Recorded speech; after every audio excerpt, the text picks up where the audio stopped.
আপনারা শুনছেন ভূতের গল্প। আজকের গল্পের নাম ভুতুড়ে রসিকতা। কতকাল আগের ঘটনা, তবু চোখ বুজলে সেদিনের কথা মনে হয় আমার কাছে, কিছুতেই ভুলতে পারি না। এতকাল পরে এই কলকাতায় বসে গায়ে কাঁটা দেয়। ঘটনাটা লিখতে বসে এই রাত্রিরে এখনও আমার গায়ের লোম খাড়া হয়ে উঠেছে। সত্যি সত্যি বলছি। গণপতিদের বাড়ির দোতলায় হল ঘরে বসে আমরা আড্ডা দিচ্ছিলাম। অবশ্যই আড্ডা দিচ্ছিলাম বলে ভুল বলা হবে, আমরা আড্ডা দেওয়ার ভান করছিলাম। আসলে ফটকের অপেক্ষা করছিলাম সেই বিকেল 5টা থেকে। যদিও 5টার সময়ও কদাচিৎই এখানে আসে, ওর আস্তে আস্তে সন্ধ্যা লেগে যায়। মাসিমা মানে গণপতির মা যখন চা আর জল খাবার পাঠিয়ে দেয় এ ঘরে, ঠিক তার কিছু আগে এ ঘরে এসে হাজির হয় কান এঁটো করা এক মুখ হাসি নিয়ে। তারপর সিঙ্গাড়ায় চুবড়ির খুব কাছে ঘেঁষে বসে পড়ে। রোজ একটিমাত্র বাক্যই মুখস্থ সংলাপের মতো আউড়ে যাবে, ইস আজ বড্ড দেরি করে ফেললাম তাই না। আগে আগে জবাব দিতাম, এখন আর দিই না। এখন আমরা সবাই ওর উপরে তিতি বিরক্ত, কেউ আর ওকে পছন্দ করি না। ওর মতিগতি বুঝে ফেলার পর অসহ্য লাগবারই কথা। আসলে ফটকে আমাদের বন্ধু টন্ধু নয়, ফাঁক ফাঁক তালে আমাদের মধ্যে এসে ভিড়ে গেছে। গল্প করতে আড্ডা দিতে আদৌ আসে না, আসে জম্পেশ খ্যাটনের লোভে। মাসিমার হাতের ওই বোম্বাই সাইজের গব্বঘৃতে ভাজা সিঙ্গাড়া আর প্রায় টেনিস বলের সাইজের কাঁচা গোল্লার কথা ভাবলে আমাদেরই জিভে জল আসে। তা ওর মতো হ্যাংলা পেটুকের তো কথাই নেই। টপ স্পিড মুখে চালিয়ে ও শেষ তক আমাদের ভাগেও ভাগ বসায়। তারপর চায়ের কাপের শেষ বিন্দুটি পর্যন্ত শুষে খেয়ে মিনিট 5 ক্লাউন মার্কা হাসি মুখে কেমন ঘোরের মধ্যে বসে থাকে। শেষে যেন ধড়মড় করে জেগে উঠে বলে, ইস আজ বড্ড দেরি করে ফেললাম তাই না, বলেই নিঃশব্দে ভ্যানিশ হয়ে যায়। ওর উপরে আমরা চটেছি কি সাধে। কিন্তু গণপতি নিতান্ত ভদ্র ছেলে মানুষ। বাড়িতে কেউ বন্ধুর মতো এলে তাকে অপমান করে তাড়ানো তো দূরের কথা, দুটো কড়া কথা বলাও ওর পক্ষে সম্ভব নয়। তাই অনেক সলাপ পরামর্শ এঁটে আমরা আজ তৈরি করেছি ফটকেকে এমন শিক্ষা দিতে যাতে নিজের থেকেই ও সটকে পড়ে, আর কখনো না এই বাড়িমুখো হয়। কিন্তু এই গল্পের আগেও একটা গল্প আছে। ম্যাট্রিক পরীক্ষা দিয়ে তখন হঠাৎই বেকার হয়ে পড়েছি। সামনে ধুধু ছুটি, অখণ্ড অবসর, অথচ কিছুই করার নেই। আচমকা স্বাধীনতা পেয়ে গেলে যে দশা হয় আর কি। এটা ভাঙছি ওটা জুড়ছি, গল্পের বই পড়েও যেন সময় কাটতে চায় না। সকাল বিকেল টোটো কোম্পানির বিনে মাইনে চাকরি বেছে নিয়েছি শেষ ইস্তক। আহিরিটোলায় বিকে পাল এভিনিউয়ে তখন দুপুরবেলা ছেলেরা সাইকেল শিখত। শহর তখন কীরকম ফাঁকা ছিল বুঝতেই পারো। ঘণ্টা পিছু নামমাত্র ভাড়ায় সাইকেল পাওয়া যেত। সাইকেল জানাই ছিল আমাদের, শুধু পুরনো অভ্যেস ঝালাই করতে উঠে পড়ে লেগে গেলাম আমরা। 2 চাকার ভাড়া করা পক্ষীরাজ ছুটিয়ে আমরা শহরতলির তেপান্তরের দিকে চলে গিয়েছিলাম সেদিন। শুধু আমাদের ঘোড়ার নয়, আমাদেরও তখন পাখা গচিয়েছে। এক এক দিন এক এক দিক আবিষ্কার করতে বেরিয়ে পড়ি। আজ শুনে হাসবে তোমরা, কিন্তু এখন কলকাতা শহরটা অনেক বড় মনে হয়। শহরতলি মানে যেন বিদেশ। আহিরিটোলা থেকে চিড়িয়ার মোড় কিংবা ঘুঘু ডাঙ্গা তখন অনেক দূরে। বিটি রোড দিয়ে এত বাস মিনি ট্যাক্সি তো তখন চলতো না, সেটা ছিল পায়ে হাঁটার যুগ। টালার নতুন পুল পেরিয়ে এসে পাকপাড়ার মুখে পৌঁছেছি, এমনি কে যেন ডাকলো আমাদের নাম ধরে। আমি লালু আর অবনী সাইকেল থামে ঘাড় ফিরিয়ে দেখি গণপতি সামন্ত। ওরিয়েন্টাল স্কুলে ক্লাস 9 এসে ভর্তি হয়েছিল। সামান্য বন্ধুত্ব ছিল, এক সেকশনেই পড়ি বলে, কিন্তু ঘনিষ্ঠতা ছিল না। তবু পোশাকে আশাকে আর চালচালে বুঝতাম ও আমাদের মতন না, বড় লোকের ছেলে। হাতে একগচ্ছা নেমন্তন্নের চিঠি নিয়ে ও এগিয়ে এসে আমাদের দিকে, তোমরা এদিকে? বেড়াচ্ছি, কিন্তু তুমি এদিকেই থাকো বুঝি? না, তবে এবার থেকে থাকবো বলেই সাইকেলের সিটের উপর রেখে 3টে খামের উপরে আমাদের 3জনের নাম লিখে দিয়ে বলল, রাস্তায় চিঠির বিল দিলাম বলে কিছু মনে করো না, কাল আমাদের নতুন বাড়িতে গৃহপ্রবেশের নেমন্তন্ন, এসো কিন্তু। মনে করব কি নেমন্তন্নটা লুফে নিলাম। পরদিন গিয়ে দেখি নতুন বাড়ি ঠিক না, একটা পুরনো বাগান বাড়িকেই ঘষে মেজে চমৎকার 3তলা বানানো হয়েছে, আর এলাহি আয়োজন করেছেন গণপতির বাবা। দমভর খেয়ে আমরা ফিরে আসছিলাম, কিন্তু গণপতি ওর বাড়ির সবার সঙ্গে আলাপ করিয়ে দিল। আমরা ওর স্কুলের বন্ধু শুনে সবাই খুব খুশি। ওর মা তো বলেই ফেললেন, বা ভালোই বলো, রোজ বিকেলে তোমরা বেড়াতে বেড়াতে চলে আসবে। নতুন এ পাড়ায় এসে গুনুও বড্ড একলা হয়ে গেছে। সেই থেকে আমরা গণপতির বন্ধু, রোজ আসি গল্প করতে। চারপাশ খোলামেলা, ফাঁকা, চমৎকার, বেড়াতে আসার মতো জায়গাই বটে। দোতলার হলঘরটায় বসে নিরিবিলিতে জমিয়ে আড্ডা দিই। নিমাই 5 ফার্মাস খাটে, চা জলখাবার পৌঁছে দিয়ে যায়। প্রথম রাউন্ডে আসে বড় 1 গ্লাস করে ঘরে পাকানো গোলাপি লস্যি। আহিরিটোলার ঘিঞ্জি পাড়া আর মুড়ি তেলে ভাজার জগৎ থেকে বেরিয়ে এসে সত্যি স্বস্তির নিঃশ্বাস ফেলি আমরা। শুধু অস্বস্তি এই ফটিকচন্দ্র, ও মাঝখানে এসেই যা রসভঙ্গ করে। আমাদের নিরঙ্কুশ আড্ডায় বেরসিকের মতো থাবা বসায়।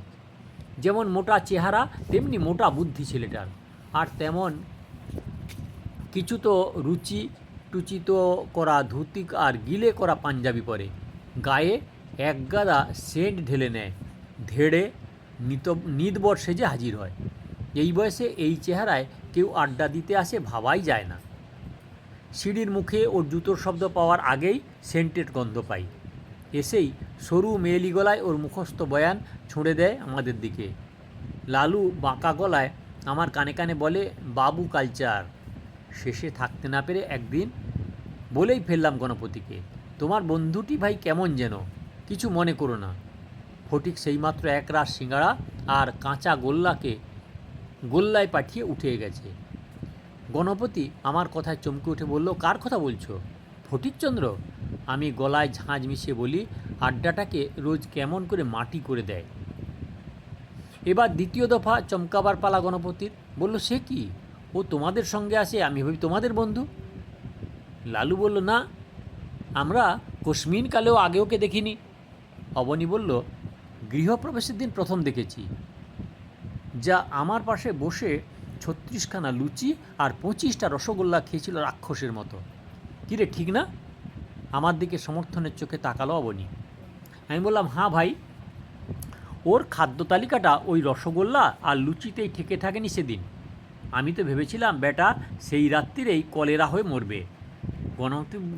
গণপতি বলল, যা, ওরকম বলিস না, খেতে একটু ভালোবাসে আর কি। লালু চটে গেল, বলল, একটু? ওকে তুই একটু খাওয়া বলিস? খাওয়া ছাড়াও জানেটাই কি। এখানে কি ও আড্ডা দিতে আসে ভাবিস? রাম ছাগল বেটা। আমি চিন্তিত হয়ে বললাম, যে ছাগল হোক, আমি ভাবছি রহস্যটা কি, ও কে, কোত্থেকে আসে। গণপতি মাথা চুলকে বলল, তাহলে বোধ হয় পাড়ারই কেউ। বাবা নেমন্তন্ন পাঠিয়েছিল এস্তার, তাই পাড়ারই কোনো বাড়ির ছেলে। তবে প্রথম কদিন কিন্তু তোদের পেছনে পেছনে এসেছে, তাই আমি ভেবেছিলাম। অবনী বলল, রবাহুত বলে একটা কথা আছে, এবার বাংলার কোশ্চেনে বাক্য রচনা করতে দিয়েছিল, কিন্তু ও তো দেখছি রবাহুতও নয়। লালু রাগী গলায় বলল, তাহলে এবার ওর একটা বিহিত করা দরকার, একটা মোক্ষম দাওয়াই বাতলা দিকি। অবনী, তোর মাথায় তো নানা রকম ফন্দি ফিকির থাকে, ভালো করে বলতো। অবনী গণপতির দিকে তাকিয়ে বলল, কি রাজি? গণপতি একটু চুপ করে থেকে বলল, আমি কিন্তু মুখে কিছু বলতে পারবো না। কোনো কৌশলে যদি ওকে ভাগাতে পারো আমার আপত্তি নেই। আমি বললাম, মাথায় একটা আইডিয়া এসেছে। ছেলেটাকে দেখে মনে হয় ভীতু টাইপের, ওকে ভূতের ভয় দেখাতে হবে, তাহলে অন্তত সন্ধেবেলা তোদের এই নির্জন বাড়ির ধারে কাছে আসতে সাহস পাবে না। অবনীর মুখ চোখ সঙ্গে সঙ্গে উজ্জ্বল হয়ে উঠল। লালু মৃদু আপত্তি জানালো, ভূতের ভয়ে ওর নাও থাকতে পারে, না থাকলেও পাইয়ে দিতে পারবো। অবনী রহস্যময় হাসি হাসল। কী রে গনু, তোদের নিমাইকে দলে পাওয়া যাবে না বল? স্বচ্ছন্দে। গণপতি ঘাড় নাড়ালো। শূন্যে একটা তুড়ি ফাটিয়ে অবনী বলল, তাহলে শোন। আমরা ঘন করে বসলাম। অবনী তার প্ল্যান রসিয়ে রসিয়ে বলল, এই ঘরে আগে নাকি একজন বন্দুকের গুলিতে আত্মহত্যা করেছিল। খবরটা বাড়ি কেনার আগে গণপতির বাবা জানতে পারেননি, কিন্তু পরশু রাত্রির থেকে হঠাৎ ভুতুড়ে উৎপাত শুরু হয়েছে। সন্ধ্যে থেকেই একটার পর একটা ঘরের বাল্ব ফিউজ হয়ে যেতে থাকে, আবার দিনের বেলা সেইগুলি দিব্যি জ্বলে ওঠে। স্কাইলাইটগুলো খোলে আর বন্ধ হয়, দরজাগুলো আপনি আপনি বন্ধ হয়ে যায়, বাইরে থেকে শাটার টেনে রেখে যায়। ঘরের ভেতর যখন গুলির শব্দ শোনা যায় আর বারুদের গন্ধে বাতাস ভারী হয়ে ওঠে, এমনি ধরনের নানান উৎপাত। শুকনো মুখে বেশ ভয় পাওয়া গলায় এই গল্পটা ফটকে আসার পর গণপতি বলবে, যেন সকলেই বলছে এই প্রথম। তার আগে কাল সকালেই একটা ফিউজ বাল্ব জোগাড় করে লাগিয়ে রাখতে হবে এই ঘরে। কালীপট কাপড়ে দুটো মোটা মোমবাতি রেডি করে আনার পর অবনী নিজেই নিল। ইলেকট্রিক আলোর বদলে ওই মোম দুটো জ্বালবে এই ঘরে। পটকা এমনভাবে সেট করতে হবে যাতে মিনিট 10 মধ্যে ওর পোলতে আগুন ধরে যায়। সেই সঙ্গে আর একটা কাজ সেরে রাখতে হবে, এই ঘরের স্কাইলাইটগুলো কালো সুতো বেঁধে সেই সুতোর প্রান্তগুলো উপরের তলার জানলার শিকের সঙ্গে জড়িয়ে রাখতে হবে, এমনভাবে যাতে নিমাই 3 তলার ঘর থেকেই এই ঘরের স্কাইলাইট খুলতে আর বন্ধ করতে পারে। জল খাট দিয়ে যাওয়ার পর নিমাইয়ের কাজ হবে এই ঘরের ভেজানো দরজা দুটো নিঃশব্দে ছিটকিনি টেনে দিয়ে যাবে। তারপর মিনিট কয়েক পরে স্কাইলাইটের খেলা শুরু করবে। এদিকে ভূতের গল্প জমে উঠেছে। ওই বলে আমরা খুব ভয় পেয়ে যাব। তারপর যেই দড়াম করে মোমবাতি নিভে যাবে, আমরা আঁতকে উঠে জড়াজড়ি করে ছুটে গিয়ে দরজা খোলার সব চেষ্টা করব। দরজা বাইরের থেকে বন্ধ, সুতরাং খুলবে না।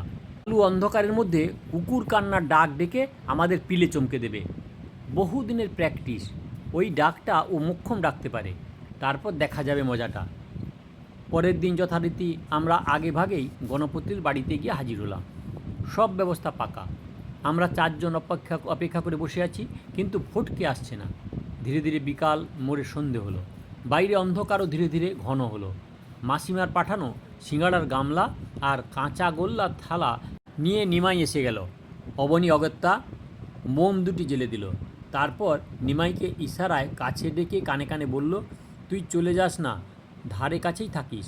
ওই দাদাবাবু এলে আস্তে করে দরজার ছিটকানি লাগিয়ে চলে যাবি। বাকি সব মনে আছে তো? নিমাই দাঁত বের করে হেসে দিল। 1 মিনিট 2 মিনিট করে সময় গড়িয়ে যাচ্ছে। উত্তেজনায় আমাদের হাতের আঙুল ঠান্ডা হয়ে আসছে, গরম সিঙ্গাড়াও জুড়িয়ে আসছে ক্রমশ। কিন্তু আমাদের সেদিকে কোনো খেয়াল নেই। গোটা প্ল্যানটা না আপসেট করে দেয় ফটকে। হতভাগা কি জানতে পেরে গেছে আমাদের মতলব?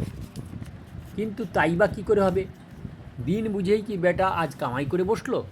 এরকম টেনশান নিয়ে কি বসে থাকা যায়? মোম দুটো তো আর বসে নেই, নিয়ম মাফিক গলে ছোট হয়ে আসছে, যেন বোমার ফলতেতে আগুন ধরিয়ে আমরা অপেক্ষা করছি। লালু আর থাকতে না পেরে কোকিয়ে উঠল, মোমবাতি না ফেটে যায় দুম করে। চুপ কর, অবনী ধমকে উঠল। যখন তখন ফাটলেই হলো? আমি ঘড়ি দেখছি না, এখনও পাক্কা 6 মিনিট বাকি। ঠোঁটে আঙুল ছুঁয়ে গণপতি ইশারা করল, আর ঠিক সেই মুহূর্তে এক ঝলক ঠান্ডা হাওয়ার মতো সেন্টের তীব্র গন্ধ আমার নাকে এসে পৌঁছালো। পরের মুহূর্তে জুতোর শব্দ। ফটকে মুখ বাড়ালো ঘরের মধ্যে। এক মুহূর্ত থমকে ঘরের মধ্যে এগিয়ে আস্তে আস্তে বলল, ইস, আজ বড্ডই দেরি করে ফেললাম, তাই না? আমি স্বস্তির নিঃশ্বাস ফেলে বললাম, হ্যাঁ, সিঙ্গাড়াগুলো বোধহয় এতক্ষণে ঠান্ডা হয়েই গেল। হ্যাঁ বলেই ফটকে গামলা থেকে সিঙ্গাড়া তুলে নিল, এক থাবায় 2। তারপর সিঙ্গাড়ায় জলহস্তির মতো কামড় বসাতে লাগলো। বলল, এ কি মাইরি, তোমরা ভূতের মতো মোম জ্বালিয়ে বসে আছো কেন? লালু তাড়াতাড়ি বলল, বাল্ব ফিউজ হয়ে গেছে। অবনী বলল, তাই তো গণপতি, আর একটা বাল্ব কিনিয়ে আন না নিমাইকে দিয়ে। কানে পৌঁছাবার মতো নয়, তবু আমরা টের পেলাম দরজার ছিটকানি আটা হয়ে গেল। শব্দটা ভুল শুনিনি, তার প্রমাণ লালু আমাকে চিমটি কাটল। গণপতি যেন অনিচ্ছা সত্ত্বেও হাতে একটা সিঙ্গাড়া তুলে নিয়েছিল। বলল, লাভ নেই, সেই তো আমার ফিউজ হয়ে যাবে। ফিউজ হয়ে যাবে তার মানে? প্রশ্নটা ছুঁড়ে দিয়ে অবনী গণপতিকে চোখ টিপল, কিন্তু ফটকের তখন প্রায় বেহুঁশ অবস্থা। তার হাত একবার গামলা একবার থালা ছুঁয়ে চলেছে। মনে হচ্ছে আজ দেরি সে আসার জন্য বুঝি মরিয়া হয়ে উঠেছে। গণপতি অবনীর ইশারা পেয়ে সবিস্তার গল্পটা শুরু করলো, বেশ জোরে জোরেই, যাতে ফটকের কর্ণগোচর হয় প্রতিটা শব্দ। উদ্দেশ্য সিদ্ধ হয়েছে মনে করে, কারণ ফটকে খাওয়া থামিয়ে বার দুই গণপতির মুখের দিকে তাকালো। এমন সময় বেশ শব্দ করে স্কাইলাইট দুটো নাচানাচি শুরু করে দিল। ওই ওই আমি আঁতকে ওঠার মতো করে চেঁচিয়ে উঠলাম। লালু এক হাত লাফিয়ে উঠে, উনি বাবা, ওকে আমাকে জাপটে ধরল। অবনী পাংশুমুখে বলল, এ কি রে গনা, এই যে ভুতুড়ে কাণ্ড শুরু হয়ে গেল। এই তো সবে শুরু, গণপতি বলল, একটু বস, সবই নিজের চোখে দেখতে পাবে। কিভাবে যে আমরা দিন কাটাচ্ছি, রাতে ঘুমোতে পারি না ভাই রে। ইস, বড্ড দেরি হয়ে গেল আজ। শেষ কাঁচা গোল্লাটা মুখে পুরে দিয়ে ফটকে আচমকা উঠে দাঁড়ালো। আচ্ছা, তার মুখ দেখে ঠিক বোঝা যাচ্ছিল না, কিন্তু সত্যিই ভয় পেয়েছে। টের পেয়ে আনন্দই হচ্ছিল আমার। ভয় পাওয়া গলা করে আমি দাঁত মুখ খিঁচিয়ে বললাম, বস, যাবে কি? যেতে গিয়ে শেষে কি প্রাণটা খোয়াবে? দেখছো না কি শুরু হয়ে গেছে? ফটকের মুখ দিয়ে তেমনি গো ও শব্দ বেরোলো। আর ঠিক সেই মুহূর্তে আমাদের বহুক্ষণের উত্তেজনার অবসান ঘটিয়ে বন্ধ ঘরের মধ্যে পরপর দুটো বোমা ফাটার আওয়াজ হলো। মোমবাতি দুটো ছিটকে গিয়ে ঘর অন্ধকার হয়ে গেল। সেই সঙ্গে আর্তচিৎকার, হুড়োহুড়ি। অবনীর গলা পেলাম দরজার কাছ থেকে। দরজায় দুমদুম আওয়াজ করছে, ভয়ার্ত গলায় চেঁচাচ্ছে, খোল খোল, দরজা খোল। এ কি, কে আটকে দিল বাইরের থেকে? একটা কুকুরের কান্না ঘরের অন্ধকারে যেন ফালা ফালা করে দিল এই সময়ে। সেই সঙ্গে গণপতির আর্তনাদ, ছাড় ছাড়। একটা ঝটাপটির শব্দ, পেতলের গামলা আর থালাটা ছিটকে পড়ল মেঝের উপর ঝনঝন করে। হঠাৎ মনে হলো বরফের মতো ঠান্ডা দুখানা হাত সাঁড়াশির মতো আমার গলা চেপে ধরেছে। প্রাণপণে চেঁচাতে গেলাম, কিন্তু আমার গলা দিয়ে গোঁগানির মতো সামান্য একটা আওয়াজ বেরোলো মাত্র। জ্ঞান হারিয়ে ফেলার মুহূর্তে বুঝতে পারলাম আমাদের তৈরি ছকের বাইরে ভয়ঙ্কর কিছু একটা ঘটছে, আর রক্ষা নেই। সেকেন্ড কয়েকের জন্য বোধ হয় জ্ঞান হারিয়ে ফেলেছিলাম। চোখ মেলে দেখি মেঝের উপরে চিৎপাত হয়ে পড়ে আছি। সিলিংয়ের আলোটা দিব্যি জ্বলছে। ঘাড় ফিরিয়ে দেখলাম অবনী আর লালু ঘরে এক কোণে বসে ঠকঠক করে কাঁপছে। বিধ্বস্ত চেহারার গণপতি পড়ে আছে তক্তপোষের উপর, চোখ উল্টে। ধড়মড় করে উঠে গণপতির কাছে গেলাম। না, বেঁচেই আছে, তবে অজ্ঞান। অতি কষ্টে বলল, জল, শিগগির জল আন। অবনী আর লালু দুজনেই উঠে দাঁড়িয়েছিল, কিন্তু ঘরের মধ্যে কোথাও জলের কুঁজো নেই। ঘরের গ্যালাসগুলো উল্টে জল গড়াচ্ছিল মেঝেময়। দুই হাতে সেই জল থাবড়ে আমি গণপতির চোখে মুখে জলের ছিটে দিলাম। লালু ছুটে গেল দরজা খুলে নিমাইকে ডাকতে, কিন্তু দরজা বাইরে থেকে বন্ধ। অবনী আঁতকে উঠে বলল, আরে কি কাণ্ড, ফটকে ফটকে গেল কোথায়? সত্যি আমাদের কারোই মনে ছিল না ফটকের কথা। তক্তপোষে নিচে টিচে সব জায়গায় দেখা হলো, ফটকে ভ্যানিশ, একেবারে কপুরের মতো উবে গেল যেন। এরপরে আর কোনো দিন ফটকে ওই বাড়িতে আসেনি, আমরাও যাইনি। পরে শুনেছিলাম ঘটনাটা। ফটিকচন্দ্র কুণ্ডু বলে একটা ছেলে সত্যিই ছিল গণপতির পাড়ায়, কিন্তু সে ছিলই, এখন নেই। কমাস আগে নাকি দীঘায় গিয়ে কোথায় বরযাত্রী হয়ে যাচ্ছিল বাসে করে, অ্যাক্সিডেন্টে মারা যায়। তারপর তাকে ও পাড়ার নেমন্তন্ন বাড়িতে কেউ কেউ দেখেছে ওই বরযাত্রীর পোশাকেই, গিলে করা পাঞ্জাবি, চুনোট করা ধুতি, গায়ে সেন্টের গন্ধ। এতক্ষণ আপনারা শুনছিলেন ভূতের গল্প ভুতুড়ে রসিকতা, লেখক আনন্দ বাগচি। দয়া করে সাবস্ক্রাইব করবেন, লাইক করবেন, শেয়ার করবেন। আর এরকম আরও গল্প শুনতে হলে কাকন বাসুতে ক্লিক করে ভিডিও দেখুন।